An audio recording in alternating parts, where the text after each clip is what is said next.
Hello, good morning. तो आज का जो लेक्चर है, आज का लेक्चर होगा क्लास 12 का। और क्लास 12 में जो हमारा चल रहा था वो चल रहा था हेलो एल्केन तथा हेलो एरीन। ठीक है, इसके हेलो एल्केन और हेलो एरीन को बताने से पहले हम आपको बहुत कुछ रिएक्शन बता भी चुके हैं। जैसे फर्स्ट हमारा जो लेक्चर था वो था इसके बेसिक इंट्रोडक्शन के बारे में। फिर हम बताए थे आपको इसका निर्माण कैसे करेंगे, मतलब मार्कोनिकॉफ का नियम, फिर उसमें एंटी मार्कोनिकॉफ का नियम, फिर एल्कोहल के द्वारा। ठीक है, और आज हमको जो बात करना है वो करना है हैलाइड के विनिमय द्वारा। ठीक है, आज हम जो बात करेंगे हैलाइड विनिमय विधि द्वारा। हैलाइड विनिमय विधि, विनिमय का मतलब होता है एक्सचेंज, यहाँ हम लिख दे रहे हैं। विनिमय का मतलब होता है एक्सचेंज विधि। ठीक है, देखिए जैसे कोई हेलो एल्केन है, जैसे मान लीजिए C2H5Cl है। ठीक, इस C2H5Cl की क्रिया अगर हम सोडियम आयोडाइड से एसीटोन की उपस्थिति में करा दें, इसकी उपस्थिति में एसीटोन। ठीक है, एसीटोन को हम इस तरीके से दिखाते हैं RCOOR-। ये R और ये R सेम भी हो सकता है, अलग भी हो सकता है। ठीक है, तो हमको क्या मिलता है, हमको मिलेगा C2H5I प्लस NaCl। सिंपल सी बात है, यहाँ से बॉन्ड ब्रेक होगा, ये माइनस ये प्लस और ये प्लस ये माइनस, तो ये वाला माइनस इस प्लस के साथ चल जाएगा। क्यों? क्योंकि जो क्लोरीन है वो सोडियम के साथ ज्यादा स्थायी रह सकता है, इसलिए सोडियम क्लोरीन को लेकर के निकल जाता है, और ये जो आयोडीन है ये एथिल के पास आ जाता है। ठीक, इसी तरीके से अगर हम ये देखें CH3Cl plus CH3 CH2Cl plus NaI। ठीक, इसको भी एसीटोन की उपस्थिति में करेंगे तो क्या बनेगा CH3 CH2 यहाँ पर I, और यहाँ पर जो NaCl होगा वो अलग हो जाएगा। मतलब यहाँ से Cl निकालना है और I लगा देना है। तो हैलाइड का क्या हो रहा है, हैलाइड मतलब फ्लोरीन, क्लोरीन, ब्रोमीन, आयोडीन, ये सब हैलाइड है। ठीक है, या हैलोजन जिसको हम कहते हैं। ठीक, तो एक्सचेंज का मतलब होता है अदला बदली। ठीक है, ठीक है, यहाँ पर देखिए, यहाँ पर भी क्लोरीन है। ठीक है, इस ये बदल करके क्या हो गया, यहाँ पर अब क्लोरीन की जगह आयोडीन आ गया है, तो ये क्या हो गया, बदल गया है हैलोजन ही। तो हैलोजन ही हैलोजन को क्या किया है, हटाया है, इसलिए हैलाइड एक्सचेंज मतलब क्या हुआ, एक्सचेंज हुआ है। ठीक है, विधि, विधि मतलब कोई मेथड है। ठीक है, तो हैलोजन एक्सचेंज मेथड है ये। अच्छा, एक आप लोग करिएगा, जैसे CH3Cl प्लस NaI, ये भी एसीटोन की उपस्थिति में है, इसको आप लोग करिएगा। ठीक है, इसको मैनेज कर देते हैं।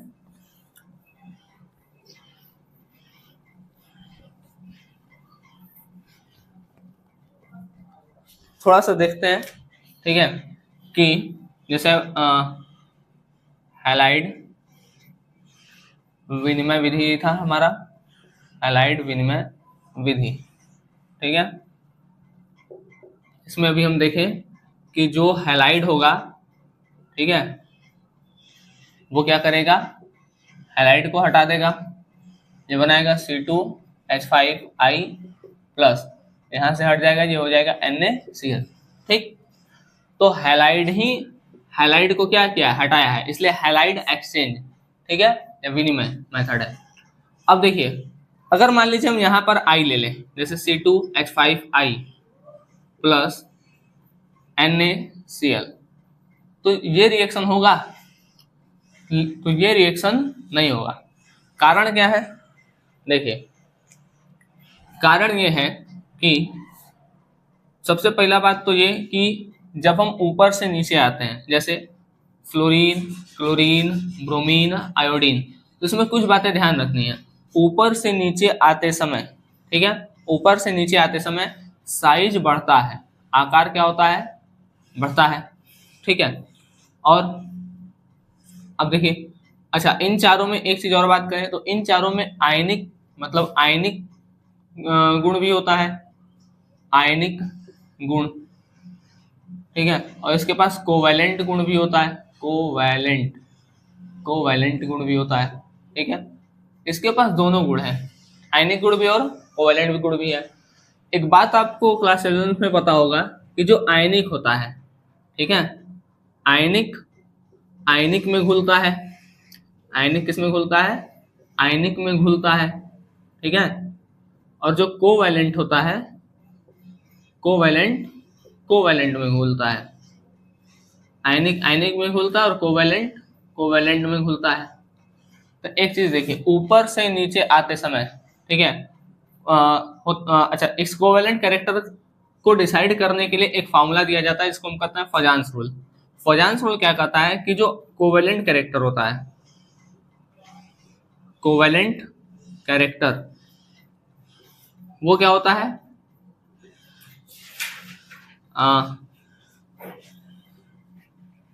एनायन के आकार के समानुपाती होता है, ठीक है, लेकिन कैटायन के आकार के व्युत्क्रमानुपाती होता है, क्योंकि नीचे है, ठीक है।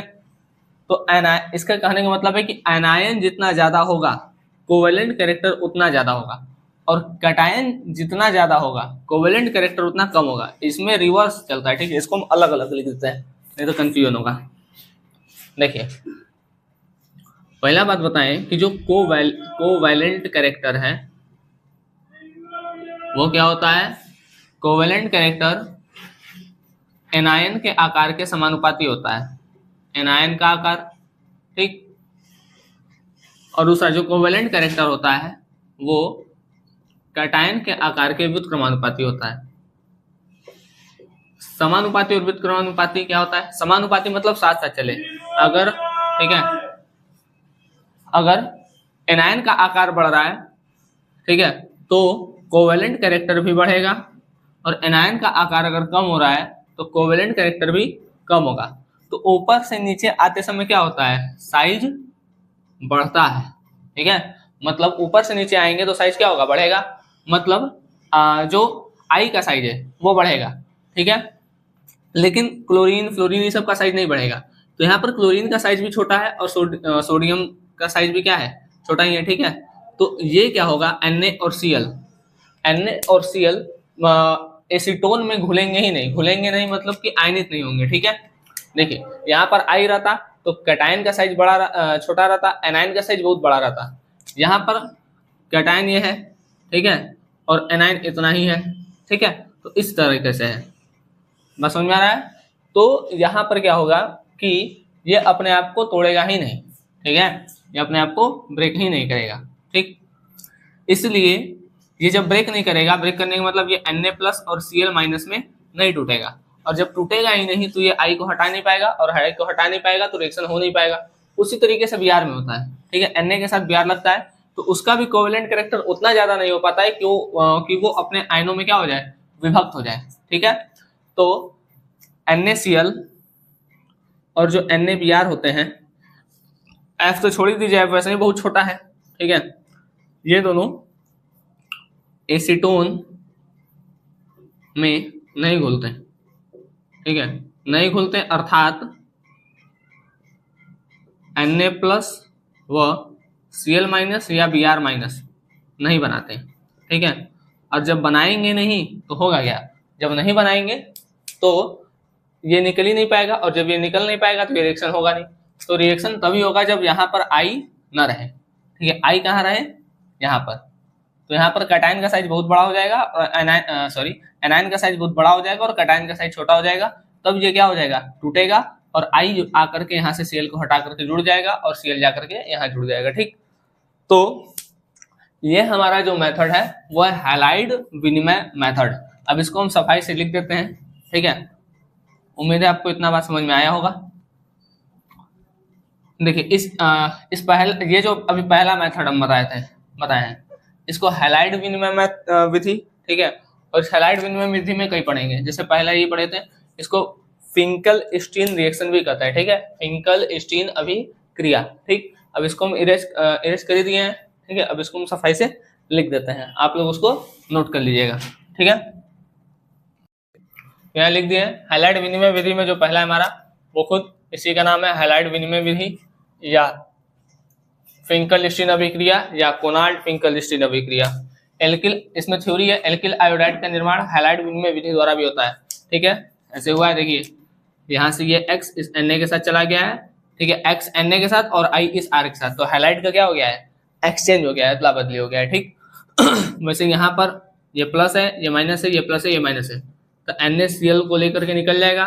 ठीक है, और आप सबको पता है कि ये क्या बना देगा बनाएगा C2H5I प्लस NaCl।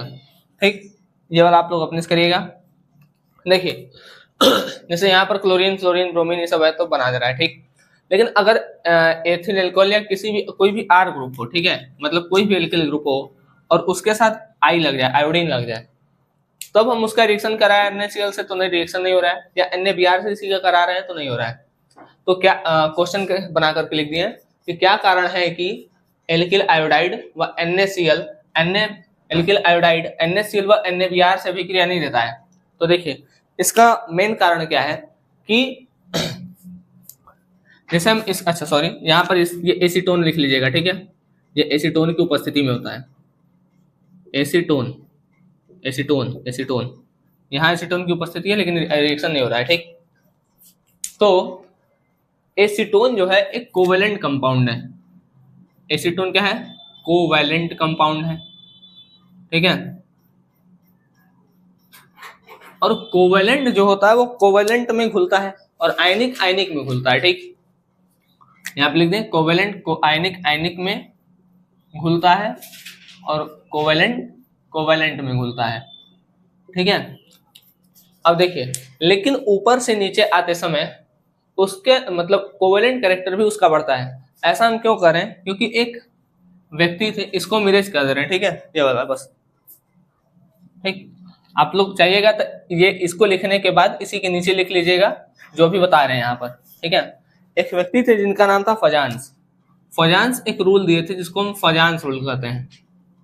ठीक है, फजांस रूल क्या था, अभी हम आपको जो बताएं कि जो कोवेलेंट कैरेक्टर होगा, कोवेलेंट कैरेक्टर होगा वो एनायन के आकार के क्या होगा, समानुपाती होगा, एनायन का आकार। ठीक है, और कैटायन के आकार के व्युत्क्रमानुपाती होगा। एनायन मतलब जिसके पास निगेटिव चार्ज है, कैटायन मतलब जिसके पास पॉजिटिव चार्ज है। ठीक, तो देखिए इस सब के पास निगेटिव चार्ज होता है। ठीक है, अब हम ऊपर से नीचे अगर आ रहे हैं तो ऊपर से नीचे आते समय साइज बढ़ता है, तो किसका साइज बढ़ रहा है, एनायन का साइज बढ़ रहा है। ठीक है, एनायन का साइज क्या हो रहा है, बढ़ रहा है। ठीक है बात, तो एनायन का साइज बढ़ता है तो उससे क्या होता है, एनायन का साइज बढ़ने से कोवेलेंट कैरेक्टर भी बढ़ेगा, मतलब इसके अंदर सबसे ज्यादा कोवेलेंट कैरेक्टर होगा। आयोडीन के पास कोवेलेंट कैरेक्टर क्या होगा, सबसे ज्यादा होगा। ठीक है बात, अब ध्यान से बात सुनिए, कोवेलेंट कैरेक्टर किसके पास ज्यादा होगा, आई के पास। अब जो आई है, ठीक है, यहाँ देखिए तो होता क्या है कि ये भी कोवेलेंट कैरेक्टर, मतलब इसके पास कोवेलेंट कैरेक्टर ज्यादा है, हालांकि बहुत ज्यादा नहीं होता है लेकिन इन तीनों के कंपैरिजन में सबसे ज्यादा आई के पास होता है। ठीक, और एसीटोन के पास भी कोवेलेंट कैरेक्टर है, तो ये भी कोवेलेंट, सॉरी ये नहीं, आई भी कोवेलेंट है और एसीटोन भी कोवेलेंट है। ठीक है, तो इसके पास भी कोवेलेंट कैरेक्टर ज्यादा है और इसके पास भी कोवेलेंट कैरेक्टर है, तो ये क्या होता है, इसमें घुल जाता है। तो NaI जो होगा मतलब सोडियम आयोडाइड जो होगा, ठीक है, यहाँ पर क्या है, देखिए सोडियम मतलब ये तो कैटायन है और ये है आई एनायन है, तो एनायन का साइज बड़ा है और कैटायन का साइज छोटा है। ठीक है, तो कैटायन का साइज छोटा होगा तब भी कोवेलेंट कैरेक्टर ज्यादा होगा, या एनायन का साइज बड़ा होगा तो कोवेलेंट कैरेक्टर ज्यादा होगा, या वैसे कह लें एनायन जितना छोटा हो, सॉरी एनायन जितना बड़ा हो और कैटायन जितना छोटा हो उसके पास कोवेलेंट कैरेक्टर उतना ज्यादा होता है। ठीक है, तो यहाँ पर वही चीज है, कैटायन का साइज छोटा है और एनायन का साइज बड़ा है तो इसके पास कोवेलेंट कैरेक्टर ज्यादा होगा, और ये कोवेलेंट कैरेक्टर मतलब ये कोवेलेंट इस कोवेलेंट में घुल जाएगा। यही लिखा है कि NaI एसीटोन में घुल जाता है, तथा अब घुलेगा तो वो क्या करेगा, Na प्लस वो I में वियोजित हो जाएगा। ठीक है, और जब वियोजित हो जाएगा तो वो क्या कर लेगा, रिएक्शन कर जाएगा। जबकि NaCl और NaBr में ऐसा देखने को नहीं मिलता है, क्योंकि NaCl और NaBr में उतना ज्यादा कोवेलेंट कैरेक्टर नहीं होता है कि ये एसीटोन में घुल करके अपने आयनों में वियोजित हो जाए। ठीक है बात, और एक चीज है, ऊपर से नीचे आते हैं तो साइज तो बढ़ती है और क्रियाशीलता भी बढ़ती है। ठीक है, क्रियाशीलता भी बढ़ती है, क्योंकि बॉन्ड लेंथ ज्यादा हो जाता है तो उसको आसानी से ब्रेक किया जा सकता है। तो ये भी रीजन है, ठीक है, कि वो रिएक्शन कर जाए और ये रिएक्शन ना करे, ठीक है। तो क्रियाशीलता बढ़ रही है और दूसरा इसका कोवेलेंट कैरेक्टर भी बढ़ रहा है, ठीक है। तो ओवरऑल ये रिएक्शन होगा, जबकि इन दोनों की क्रियाशीलता आई से कम है, ठीक है, और इसका कोवेलेंट कैरेक्टर भी आई से कम है। इसलिए ये कोवेलेंट मतलब NaBr और NaCl का जो कोवेलेंट कैरेक्टर है वो एसीटोन के कोवेलेंट एसीटोन में घुल नहीं पाएगा, मतलब एसीटोन के कोवेलेंट कैरेक्टर जो है उसमें नहीं मिल पाएगा, ठीक है, जबकि NaI का मिल जाएगा। इसलिए NaI का रिएक्शन हो जाता है और जबकि NaCl और NaBr का रिएक्शन नहीं हो पाता है, ठीक है। आप लोग इतना स्क्रीनशॉट ले लीजिए, हम हट जा रहे हैं।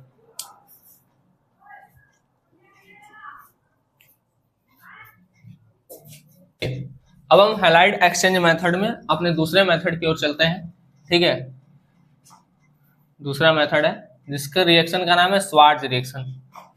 स्वार्ट्ज रिएक्शन बताने से पहले हम आपको फिर से एक बात बोल देते हैं कि जितना भी नेम रिएक्शन है, ठीक है, उसके लिए आप लोग एक सेपरेट कॉपी बना करके उस पर केवल और केवल नेम रिएक्शन लिखिए। ये एग्जाम के पॉइंट ऑफ व्यू से बहुत इंपॉर्टेंट है और एंट्रेंस के एग्जाम के लिए भी इंपॉर्टेंट होगा, ठीक है। स्वार्ट्ज रिएक्शन, देखिए स्वार्ट्ज रिएक्शन क्या होता है, थ्योरी लिख देते हैं इसका।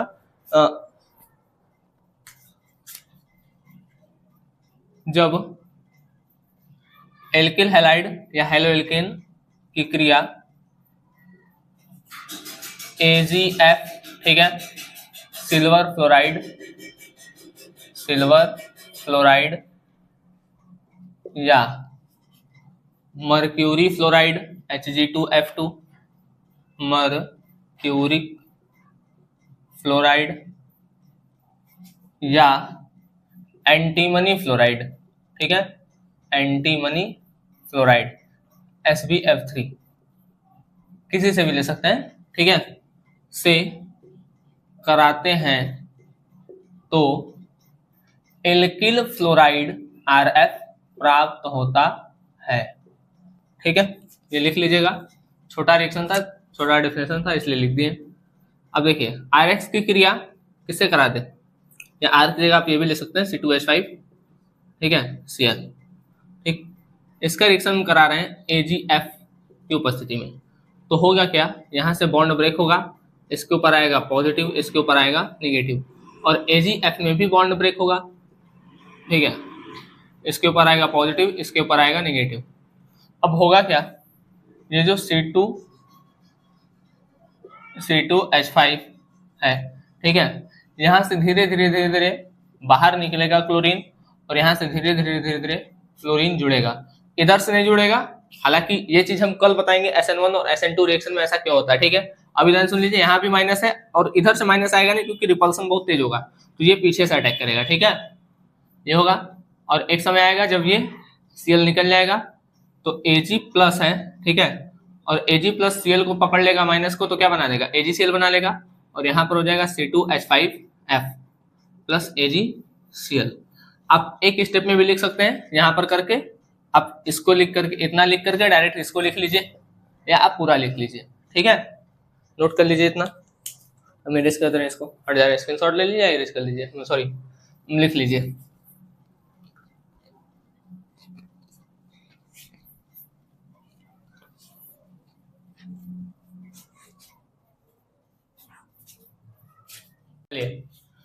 अभी हम देखें हैलाइड एक्सचेंज मेथड में फिंकेल-स्टीन रिएक्शन और स्वार्ट्ज रिएक्शन, ठीक है। हमारा जो नेक्स्ट है वो है बोरोडीन हुन्स-डिकार रिएक्शन, ठीक है, हुन्स-डिकार या इसी का नाम है बोरोडीन, ठीक है, हुन्स-डिकार रिएक्शन, या अभिक्रिया कर लीजिएगा, ठीक है, हम शॉर्ट में लिखते हैं REX मतलब रिएक्शन, ठीक। बोरोडीन हुन्स-डिकार या बोरोडीन हुन्स-डिकार रिएक्शन क्या होता है, देखिए, जैसे हम यहाँ पर CH3 CH2 COOAg लिए हैं, ठीक है, यह है सिल्वर प्रोपानोएट। देखिए OAT ग्रुप एस्टर में लगता है, OAT एस्टर में लगता है। एस्टर का जो फॉर्मूला होता है वो होता है RC double bond OR dash, यहाँ इसको हम R मान लें, C डबल बॉन्ड O, यहाँ पर सिल्वर है तो यहाँ पर जो होता है उसका नाम लिख देते हैं, फिर इधर के साथ O8 लगा देते हैं, ठीक है। तो ये सिल्वर और ये हो गया 3 कार्बन है, इसलिए प्रोपेनोएट, ठीक है। देखिए C O के बाद जो भी रखता है उसका साधारण नाम लिखते हैं और इधर वाले के साथ OH लगा देते हैं, तो इसका नाम हो गया सिल्वर प्रोपानोएट। ये IPSC में भी काम आएगा आप लोग के। इधर वाला साधारण नाम, इधर वाले के साथ O8 लगता है, ठीक है। चलिए अब इसका रिएक्शन हम कराएंगे, क्लोरीन से भी करा सकते हैं, ब्रोमीन से भी करा सकते हैं, ठीक है। तो ब्रोमीन से करा रहे हैं CCl4 के प्रेजेंस में, ठीक है, CCl4 के प्रेजेंस में, ठीक है। तो जब मोनोकार्बोक्सिलिक सिल्वर अम्ल, ठीक है, मोनोकार्बोक्सिलिक लवण के सिल्वर अम्ल की क्रिया कार्बन टेट्राक्लोराइड की उपस्थिति में ब्रोमीन या क्लोरीन के साथ कराते हैं तो हमको क्या क्या मिलता है। देखिए एक तो मिलेगा CH3 CH2 Br, ठीक है, एक मिलेगा AgBr और एक होगा कार्बन डाइऑक्साइड जो बाहर निकल जाएगा, ठीक। अब यह मैकेनिज्म के माध्यम से समझते हैं कि होता कैसे है। अब हम इसकी क्रियाविधि को थोड़ा पढ़ लेते हैं। क्रियाविधि देखिए, क्रियाविधि में सबसे फर्स्ट क्या होता है, ये जो सिल्वर प्रोपेनोएट है CH3 CH2 C double bond OAG bond break होता है और इस ब्रोमीन और ब्रोमीन के बीच का भी बॉन्ड ब्रेक होता है, ठीक है। अब चूंकि यहां पर जो बॉन्ड ब्रेक होता है तो ऑक्सीजन के पास आता है ऋणावेश और सिल्वर के पास आता है धनावेश, ठीक है, क्योंकि ये ज्यादा इलेक्ट्रोनिगेटिव है तब इधर खींचेगा इलेक्ट्रॉन को। यहाँ भी बॉन्ड ब्रेक होता है तो यहाँ किसी एक पे मान लीजिए इधर खींच लिया, इस पे पॉजिटिव आएगा, इस पे नेगेटिव आएगा, ठीक। तो ये जो माइनस वाला है ये प्लस वाला इस माइनस के साथ चल जाएगा, मतलब हमारा जो बनेगा वो क्या बनेगा, CH3 ये CH2 है, CH3 CH2 COO इतना लिख लेते हैं, CH3 CH2 COO यहाँ पे हो, इस पे माइनस है तो एक प्लस वाला Br लगा देते हैं, इससे Br प्लस AgBr, ठीक है। यहाँ पे जो Ag है ये इस Br से Br को लेके हट गया। अब काम स्टार्ट होता है यहाँ से CH3 CH2 COO Br। अब होता क्या है, CCl4 की उपस्थिति में ये अपने आप को ब्रेक करता है ना, मुक्त मूलक के रूप में, मतलब ये इलेक्ट्रॉन इधर खींचता है, ये इधर खींचता है, ठीक है। जब दोनों अपना अपना इलेक्ट्रॉन खींच लेंगे तो होगा क्या, यहाँ पे आएगा CH3 CH2 C double bond O, यहाँ पर O के पास मुक्त मूलक और यहाँ पर Br के पास भी मुक्त मूलक, ठीक है। जब सेम ताकत से दोनों एक दूसरे को खींचते हैं तो क्या होता है, मुक्त मूलक, ठीक। और यहाँ पर ठीक है CCl4 की उपस्थिति में ये चीज हो रहा है, मतलब मुक्त मूलक का निर्माण होता है CCl4 की उपस्थिति में ऑक्सीजन और ब्रोमीन के बीच, ठीक। अब यहाँ पर ये जो है CH3 CH2 COO यहाँ पर मुक्त मूलक है, यहाँ से क्या होता है कि ये CO2 बाहर निकल जाता है और मुक्त मूलक इधर आ जाएगा, ठीक है, ट्रांसफर हो जाएगा, ये आ गया CH3 CH2, अब मुक्त मूलक यहाँ आ गया और ये CO2 आराम से एकदम निकल गया, ठीक है। अब देखिए मुक्त मूलक के साथ जुड़ता है, ठीक है, तो यहाँ पर जो होगा वो होगा CH3 CH2 प्लस Br। अब ये जो मुक्त मूलक है ये बना लेगा जुड़ करके CH3 CH2 Br, ठीक है, ब्रोमो एथेन। अब देखिए यहाँ पर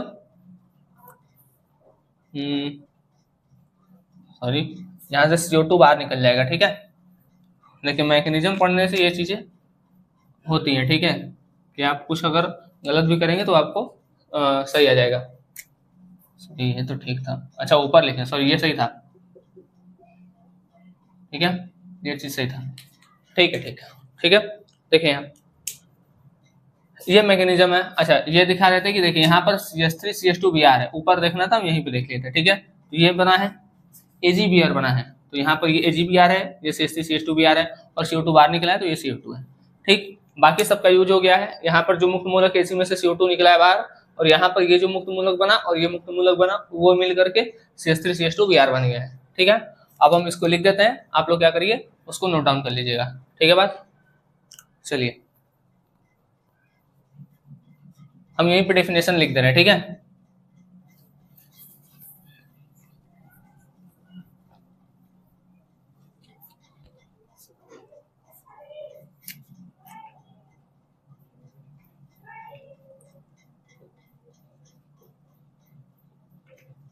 मोनोकार्बोक्सिलिक अम्ल के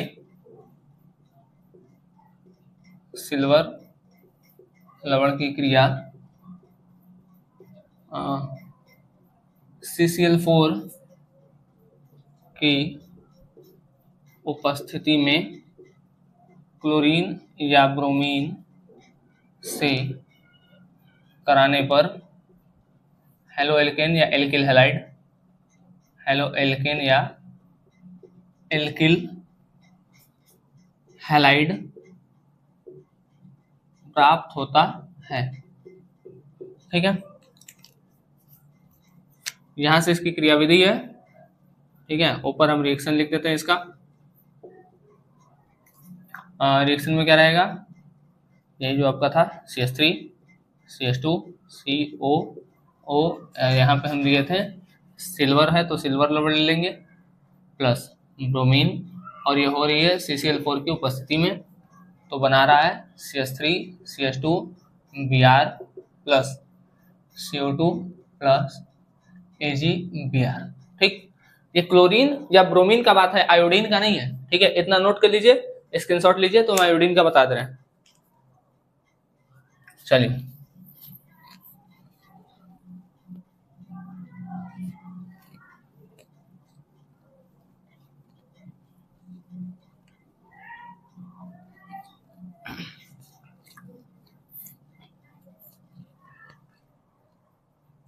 देखिए, अगर यहीं पे ये हो जाए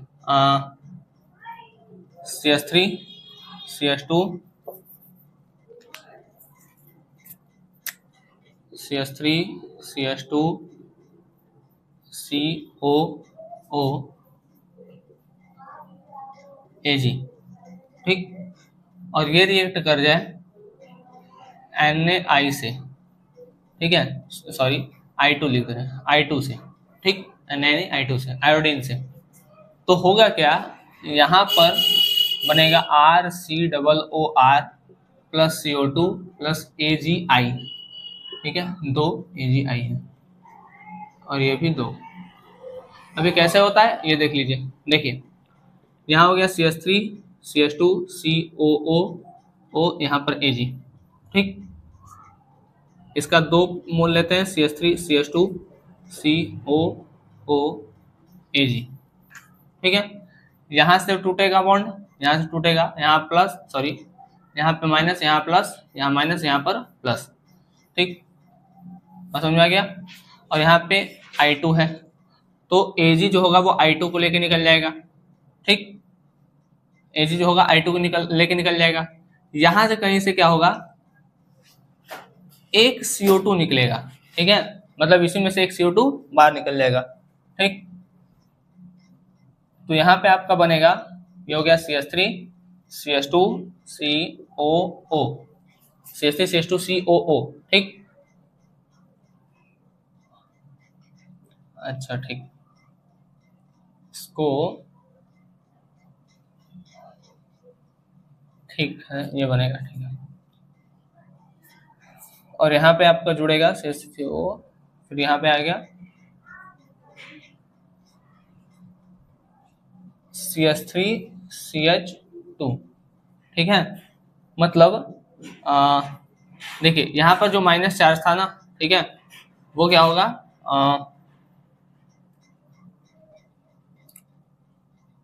ठीक है, निकाल दीजिएगा आप लोग इसे, 1 मिनट रुकिए।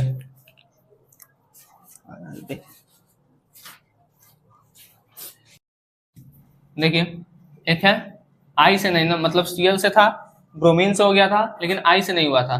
तो आई से रिएक्शन कैसे होता है, जैसे मान लीजिए CH3 है CH2 है, ठीक है, COOAg है, इसका 2 मोल लेते हैं, ठीक है, और यहाँ पर आयोडीन का भी 2 मोल होता है, तो होता क्या है, यहाँ पे हम इसको ऐसे लिख दे रहे हैं, ठीक, CH3 CH2 COOAg, यहाँ पर 2 I भी है, तो यहाँ पर 2 Ag 2 I के साथ निकल जाते हैं, ठीक है। यहाँ से एक CO2 निकल जाता है, तो यहाँ पर जो बच जाता है, बचता है CH3 CH2 COO CH3 या CH2 CH3 plus CO2 plus AgI, ये भी 2 है, ठीक है। कार्बन डाइऑक्साइड एक है और ये, ठीक है। तो ये चीज होता है। आप इसको ऐसे लिख सकते हैं, अगर RC double bond O Ag है जिसका 2 मोल प्लस I2, ये क्या बना लेगा RCOO R plus CO2 plus AgI, ठीक है। अब देखिए यहाँ पर जो हो रहा है वो मतलब ये इसकी तरह नहीं है, मतलब बोरोटेन का रिएक्शन की तरह नहीं है। इसलिए इस रिएक्शन का एक अलग नाम है, इसको कहता है बिर्न बॉर्न सिमोनिनी रिएक्शन, ठीक है। इसको लिख लीजिएगा आप लोग, ठीक है। और आज का लेक्चर हमारा यहाँ पर समाप्त होता है, ठीक है। उम्मीद है आपको लेक्चर ये समझ में आया होगा, ठीक है। तो आप तब तक पढ़ाई करते रहे, जो हमारा अगला लेक्चर आएगा वो SN1 और SN2 रिएक्शन पर आएगा। तब तक के लिए धन्यवाद।